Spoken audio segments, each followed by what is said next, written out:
ashindwe kabisa katika jina la Yesu. Wewe umasikini, leo nataka niongelee umasikini.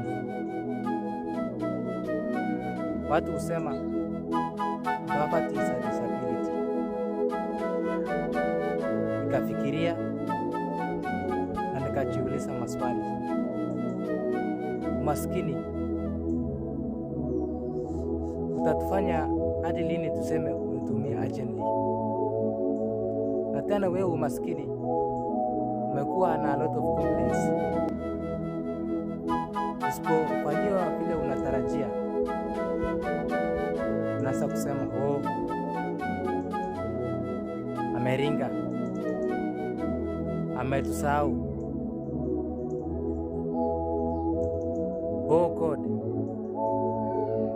give us the grace to get this wealth.